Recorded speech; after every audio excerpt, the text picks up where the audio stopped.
상시의 벽을 허물다 센서 스튜디오입니다. 최근에 예멘 후티 반군이 홍해에서 사고를 쳤습니다. 상선을 침몰시키기까지 했습니다. 이에 따라 선원 4명의 목숨을 잃는 일까지 벌어졌는데요. 이곳 홍해는 국제적으로도 중요한 무역로이긴 한데 특히 우리나라에도 중요한 무역로입니다. 그런데 이곳에서 지금 깽판을 치고 있는데요. 후티 반군의 무차별적인 상선 공격에 대해서 오늘 한번 제대로 다뤄보도록 하겠습니다. 일단 시작하기 앞서서 후티 반군이 무차별적으로 공격을 가하는 지역을 보자고요. 후티 반군은 바로 앞바다인 홍해에서 상선을 공격하고 있습니다. 홍해는 전세계 해운 물동량의 약 12%를 차지하는 아주 중요한 지역입니다. 컨테이너 물동량만 놓고 보면 30%에 해당할 정도로 매우 많은 상선이 오가는 지역들이죠. 특히나 한국에서 유럽으로 갈 때 가장 최단 루트가 바로 이 홍해를 거쳐서 수에즈 운하로 통과하는 것이 최단 루트입니다. 이곳이 막히면 유럽과 아시아를 잇는 가장 빠른 백길이 막히기 때문에 아프리카 대륙을 삥 돌아서 희망봉으로 가야 합니다. 물류 비용이 굉장히 올라가죠. 근데 지금 이란의 지원을 받는 예멘의 후티 반군이 이곳에 대해 상선 공격을 이어나가면서 불안감이 올라가고 있는데요. 후티 반군은 7월 6일부터 지금까지 총 2척의 상선을 공격하였습니다. 다행히 우리나라 상선이 공격받지는 않았는데요. 그리스 선사 소유의 라이베리아 선적 화물선인 매직시즈와 또 다른 그리스 선사 소유 화물선 이터니티 C가 피격을 당했습니다. 7월 6일 후티 반군은 상선에 대한 공격을 재개하게 되었습니다. 2025년 5월 이후 2개월 만에 공격을 감행한 것인데요. 이들은 그리스 선사가 운용하는 라이베리아 선적 벌크선인 매직시즈를 공격해 침몰시켰습니다. 심지어 매직시즈에는 폭발물을 부착하여 폭파해 한 번에 선적을 침몰시키는 선전 영상을 공개하기도 했습니다. 후티 반군이 밝히길 이 배는 이스라엘 항구를 계속 드나드는 회사 소속이기 때문에 공격했다고 밝혔습니다. 이 배의 승조원 22명은 인근을 지나는 다른 상선에 의해 다행히 구조가 되었다고 합니다. 그리고 이틀 뒤인 7월 8일에 후티 반군의 이터니티 C를 공격해 침몰시켰다며 자랑이라도 하듯 영상을 찍어 올렸는데요.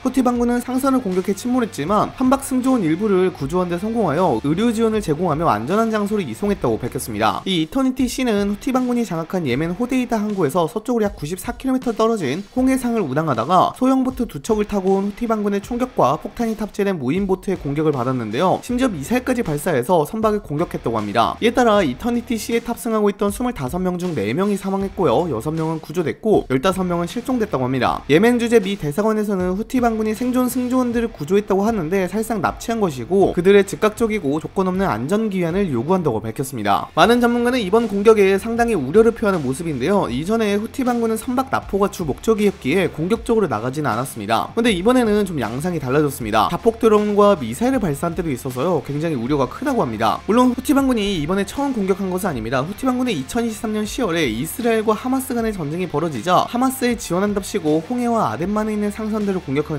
후티 반군의 공격을 받은 화물선만 해도 100여 차례나 됩니다. 이 과정에서 2척이 침몰되었고 1척이 납포되었죠. 물론 2025년 5월에 미국과 후티 반군 간의 협약을 맺어서 홍해에 있는 상선을 공격하지 않기로 합의를 보았는데요. 그걸 후티 반군이 깨버리고 다시 공격하고 있는 것입니다. 이때 미국은 예멘에 있는 후티 거점을 공습하다가 합의를 보아서 공습을 안 하고 있었는데요. 후티 반군이 이걸 깨버렸으니 미국도 이 합의를 지킬 이유가 사라지게 되었습니다. 후티 반군은 홍해를 비롯하여 예멘 인근 해역을 통과하는 이스라엘 연간 선박에 대한 공격을 지속하겠다는 견해를 내놓았습니다. 7월 10일에 로이터 통신 보도에 따르면 압둘 말리크 알 후테 예멘 후티 민병대 지도자는 이스라엘 연계 선박에 홍해, 아덴만, 아라비아행 항행 금지 조치를 유지할 것이라고 밝혔습니다. 어떤 기업도 지정된 해역을 통해 이스라엘과 관련된 물자를 운송하는 것은 허용할 수 없다고 말하기도 했죠. 그렇다 보니 한국의 주요 무역로인 홍해가 위험해지다 보니 한국의 상선들도 큰 고민에 빠졌습니다. 홍해로 가다가 예멘 후티 반군의 공격을 받을 위험이 있기도 하고 그렇다고 하기에 아프리카 대륙을 삥 돌아가기에는 비용이 너무 많이 발생하기 때문이었죠. 그렇다면 이 후티 반군은 도대체 뭐라는 놈들이길래 이렇게 깽판을 치고 있는 걸까요? 후티 반군은 예멘의 시아파 소수민족인 바이디파를 옹호하는 무장정치 및 종교단체입니다. 현재 예멘은 내전 중입니다. 2014년부터 진행을 하고 있었는데요. 사실상 예멘 내에서 후티 반군이 승기를 다 잡아가고 있습니다. 현재까지 예멘 통일 이전 북예멘 전체 영토에 필적하는 영역을 통제하고 있죠. 사실상 반군이 아니라 예멘의 실질적인 집권 세력이 되었습니다. 후티 반군의 무장 상태를 보면 그냥 정규군에 가깝습니다. 근데 이 예멘의 후티 반군이 이란의 지원을 받는 세력인데요. 당장 후티 반군이 보유하고 있는 미사일들이 이란의 지원을 받는 무기들입니다. 물론 이란은 후티 반군에 대한 군사 지원을 하지 않는다고 부인을 하고 있지만요. 드론이나 미사일이 이란제인 것으로 밝혀지면서 이란이 깊숙이 개입하는 것으로 알려졌습니다. 어쩌면 이번 후티 반군의 상선 공격도 이란이 의도한 것일 수도 있고요. 이후 후티 반군은 이스라엘의 탄도미사일 공격을 이어나가기도 했는데요. 이스라엘은 이것을 이유로 예멘 후티 반군에 대한 주요 거점 시설의 대규모 공습을 개시하기도 했습니다. 7월 7일에 이스라엘군은 이란과의 휴전 이후 처음으로 호데이다, 라스 이사, 살리프 항구, 라스카나티브 발전소와 같이 공격이 주요 시설과 도시들을 공격하게 되었습니다. 이스라엘군은 30분 전에 해당 지역에 대피하라고 경고했고요. 이후 F-16 전투기 등 전투기 20대와 50발 이상의 폭탄과 미사일을 활용하여 후티 반군의 무차별적인 공습을 개시했습니다. 특히나 아까 후티 반군이 상선 한 척을 납포한 적이 있다고 말씀드렸습니다. 그런데 후티 반군이 그 상선을 개조해서 선박에 레이더 시스템을 설치하고 선박을 추적하며 상선을 공격하는 용도로 쓰고 있거든요. 이스라엘군은 이 상선에 대한 공격도 감행하면서 최대한 홍해에서 난리를 치고 있는 후티 반군을 억제하려고 하기도 했습니다. 물론 후티 반군도 가만히 맞고만 있지 않았습니다. 후티 반군은 미사일 2발을 이스라엘로 발사했죠. 물론 큰 피해가 발생하지 않았습니다. 하지만 지속적으로 텔아비브의 벤구리온 국제공항에 대한 미사일 공습을 진행하고 있는데요. 벤구리온 국제공항의 정상적인 기능을 막으려고 하는 모습을 보입니다. 미사일 한 발만 벤구리온 국제공항으로 향해도 비행기가 이착륙하는 걸 막을 수 있으니까요. 서로 치고받고 싸우는 모습이 다시 보이고 있습니다. 하지만 제일 중요한 것은 바로 미국입니다. 일단 앞서 설명해드렸다시피 미국과 후티 반군끼리 합의를 보았는데요. 다시 미국이 후티 반군 공습에 나설 수 있어서 이 지역에서는 긴장이 고조되고 있습니다. 특히나 상선에 대한 무차별적인 공격으로 인해 이 지역의 물류 시스템이 혼란스러워지고 있기에 미국이 나설 수밖에 없는 상황이기도 한데요. 중동 지역을 최대한 안정화하려고 노력하고 있는 미국이 어떤 선택을 할지도 지켜봐야 할 것 같습니다. 하지만 안정화되기에는 상당히 오랜 시간과 진통이 있어야 할 것 같습니다. 특히나 여러 나라들이 엮인 문제로 커질 것으로 보이는데요. 최근에 7월 8일에 독일은 홍해에서 유럽연합작전에 참여 중이었다가 중국 군함이 레이저 공격을 가했다고 합니다. 이때 독일은 홍해에서 후티 반군을 감시하고 정찰하는 임무를 수행하고 있는데요. 독일은 국제해상 항로를 보호하는 유럽연합의 아스피데스 작전에 참여 중이었습니다. 당장 2024년 10월부터 해당 작전에 참여했죠. 그런데 중국이 느닷없이 사전 통보나 이유 없이 항공기에 레이저를 조준했다는 것인데요. 물론 레이저 공격으로 인하여 부상자가 발생하진 않았습니다만 레이저를 항공기에 조준하는 것 그 자체만으로 파일럿의 시력을 일시적으로 차단할 수 있기 때문에 절대 해서는 안 되는 일입니다. 그런데 그걸 중국군이 독일군한테 한 겁니다. 이렇다 보니 독일군은 예방 차원에서 임무를 중단하고 항공기를 지부티 기지로 안전하게 착륙시키는 일도 발생했습니다. 중국은 이에 대해서 사실무근이라는 입장을 발표했습니다. 홍해 인근에서 긴장도가 올라가는 사건인 것은 틀림없어 보입니다. 후티 반군은 앞으로도 홍해 일대에서 상선에 대한 공격을 멈추지 않을 가능성이 큽니다. 이들의 공격 패턴은 단순한 보복이나 일회성 도발이 아니라 의도적으로 국제해상 물류 시스템을 마비시키려는 전략적 접근에 가깝기 때문입니다. 문제는 이 해역이 단순히 중동 국가들만의 무역로가 아니라는 데 있습니다. 한국 역시 수출입 화물의 상당 부분을 홍해와 수에즈 운하를 통해 유럽 및 중동, 아프리카와 교역하고 있기 때문에 후티 반군의 공격은 한국 경제에도 직접적인 타격이 될 수 있습니다. 이러한 상황 속에서 미국과 이스라엘은 군사적 대응을 더 강화할 가능성이 높습니다. 실제로 이 이터니티 시 사건 이후 이스라엘은 예멘 내 후티 거점에 대한 공습을 재개했으며 미국도 공습 재개 명분을 쌓는 중입니다. 이미 후티 반군은 이 공격에 대한 보복으로 이스라엘 본토에 미사일을 발사하고 있죠. 사태가 더 커지고 있다는 것입니다. 그런데 이 갈등은 단순히 이스라엘과 후티 혹은 미국과 후티만의 문제가 아닙니다. 후티 반군의 배후에는 이란이 있으며 이란은 이 지역에서의 긴장 고조가 자신들의 지정학적 이익을 증대시키는 수단이 된다고 판단하고 있는 듯합니다. 실제로 이란은 하마스와 헤즈볼라, 후티를 통해 위임된 대리전을 수행하는 전형적인 패턴을 보여주고 있습니다. 더 주목할 만한 점은 최근 중국이 이 지역에서 도발적인 행동을 하고 있다는 사실입니다. 중국군은 독일 공군 정찰기에 레이저를 발사하여 위협 행위를 벌였으며 이는 사실상 서방 세력에 대한 강한 경고 메시지로 해석되고 있습니다. 홍해가 단지 중동 세력들만의 무대가 아니라 중국, 미국, 유럽까지 얽힌 전략적 화약고가 되어가고 있는 것입니다. 이 모든 요소를 종합해보면 앞으로 몇 개월 동안 홍해 및 인근 해역의 긴장도는 더 고조될 수밖에 없습니다. 국제사회가 감당해야 할 리스크가 계속해서 누적되고 있습니다. 한국 정부 역시 이 상황을 단순히 외신 뉴스 정도로 여겨선 안 됩니다. 한국은 무역 의존도가 높은 국가로서 한국도 외교적 대응 전략을 준비해야 할 시점입니다. 외교 채널을 통해 미국, 이집트, 사우디아라비아 등과 해상 안전 항로 확보 협의를 서둘러야 하죠. 이 지역의 불안정성이 단기적인 현상에 그치지 않고 지정학적 장기 리스크로 전환될 가능성이 커지고 있는 만큼 한국을 포함한 아시아 국가들도 사전적 대비가 필요합니다. 여러분들은 이 후티 반군의 상선 공격에 대해서 어떻게 생각하시나요? 댓글로도 알려주시기 바랍니다. 이상 영상 마치도록 하겠습니다. 감사합니다.